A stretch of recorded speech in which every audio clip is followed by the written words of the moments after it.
PSSI memutuskan memecat Sintayong dari jabatan pelatih Timnas Indonesia pada Senin 6 Januari 2025. Saat itu juga banyak pemain Timnas Indonesia baik yang lama maupun baru memperkuat skuad Garuda memberikan salam perpisahan sekaligus ucapan terima kasih kepada Sintayong di akun Instagram pribadi mereka. Seperti halnya Kapten Timnas Indonesia Jai Idjes dan Asnawi Mangkualam. Ada juga dari sang kiper Hernando Ari, juga Marcelino Ferdinand, dan banyak lagi.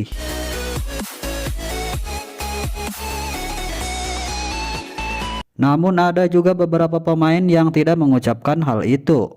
Tercatat ada 6 pemain keturunan di skuad Timnas Indonesia yang tidak mengucapkan salam perpisahan kepada Sintayong di Instagram pribadi mereka. Apakah beberapa nama ini tidak mengunggah salam perpisahan di Instagram karena terlibat konflik dengan Sintayong jelang laga Timnas Indonesia versus Cina pada Selasa 15 Oktober 2024?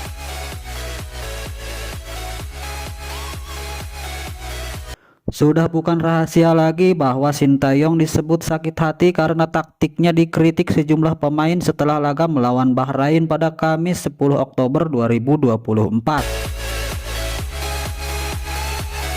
Akibatnya Sintayong menurunkan formasi di luar nalar saat Timnas Indonesia menghadapi Cina 5 hari kemudian.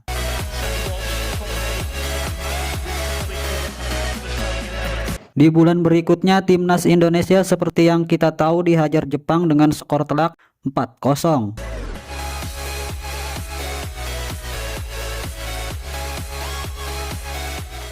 Namun 4 hari berselang Timnas Indonesia bangkit kala berjumpa Arab Saudi. Di pertandingan itu Timnas Indonesia mampu memenangkan pertandingan dengan skor 2-0. Terlepas dari kemenangan itu murni dari fighting spirit para pemain dan strategi Sintayong. Namun, dikumpulkannya semua pemain sebelum pertandingan tanpa melibatkan tim kepelatihan satupun menimbulkan isu bahwa para pemain tidak percaya lagi pada taktik yang dibuat Sintayong. Terlepas apapun itu, hasil kemenangan adalah bukti nyata dari kerja keras para pemain dan pelatih. Berikut 6 pemain keturunan yang tidak ucapkan salam perpisahan kepada Sintayong. Elkan Bagot. Elkan Bagot 4 tahun membela Timnas Indonesia dari 2020 hingga 2024, mulai dari Timnas U20 hingga senior. Namun, semenjak menolak panggilan Sintayong saat Timnas U23 menghadapi Gini U23, Elkan Bagot tak pernah lagi disertakan juru taktik asal Korea Selatan tersebut. Kepergian Sintayong bisa menjadi berkah bagi Elkan Bagot. Jika tampil apik bersama klubnya, bukan tidak mungkin dia akan dipanggil kembali oleh pelatih baru nanti. Hanya masalah waktu bagi Elkan Bagot untuk comeback ke Timnas Indonesia. Shane Patinama. Shane Patinama sudah lama kehilangan tempat di skuad utama Timnas Indonesia. Sekalinya bermain sebagai starter Timnas Indonesia kalah 1-2 dari Cina. Bahkan gol pertama Cina didapat memanfaatkan human error Shane Patinama yang salah mengantisipasi bola sehingga direbut pemain Cina. Dan berbuah gol pertama bagi Timnas Cina. Sejak saat itu Shane Patinama tidak pernah dimainkan lagi. Eliano Reinders. Eliano Reinders lebih memilih mengunggah foto sang kakak Tijani Reinders mengangkat trofi Piala Super Italia 2024 ketimbang mengucapkan terima kasih kepada Sintayong. Namun keputusan yang diambil Eliano Reinders tidak mengherankan. Dari 4 caps yang mungkin didapatnya, pemain PSG World ini hanya bermain 1 kali saat Timnas Indonesia ditahan Bahrain. Itu pun masuk sebagai pemain pengganti di babak kedua. Setelah itu ia 2 kali tidak masuk skuad saat melawan Cina dan Jepang. Dan sekali duduk di bangku cadangan saat melawan Arab Saudi. karena mendapat kritikan dari para supporter. Kelvin Verdong.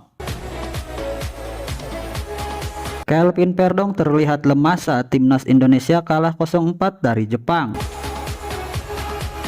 Bahkan ketika Jepang mencetak gol keempat lewat Yukinari Sugawara, Kelvin Verdong tidak melakukan pressing kepada pemain milik Southampton tersebut. Mungkinkah Kelvin Verdong satu dari sekian pemain yang tidak senang dengan strategi yang diterapkan Sintayong bersama timnas Indonesia?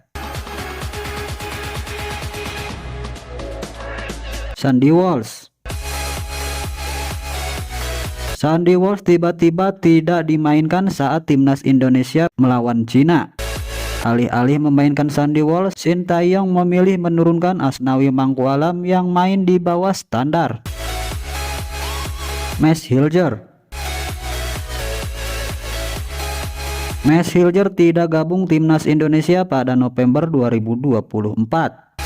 Meski sebelum laga melawan Jepang dimulai, bek 23 tahun itu sudah pulih dari cedera dan diturunkan sebagai starter di laga Ajax Amsterdam versus FC20.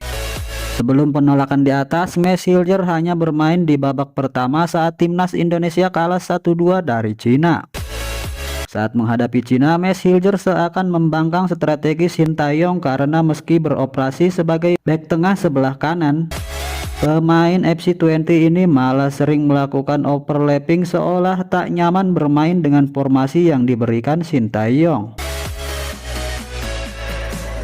Dan akhirnya Erick Thohir selaku ketua federasi memutuskan mencari jalan tengah, memutus kontrak Sintayong meski baru akan habis pada 2027. Karena pada April 2024 lalu baru saja diperpanjang. Tapi daripada kehilangan pemain-pemain diaspora yang sudah dibangun dengan mengorbankan segalanya, lebih baik dia mengorbankan pelatih yang dicintai supporter timnas Indonesia alih-alih mempertahankannya. Semua dilakukan demi menjaga keharmonisan di dalam timnas Indonesia, terutama para pemain diaspora.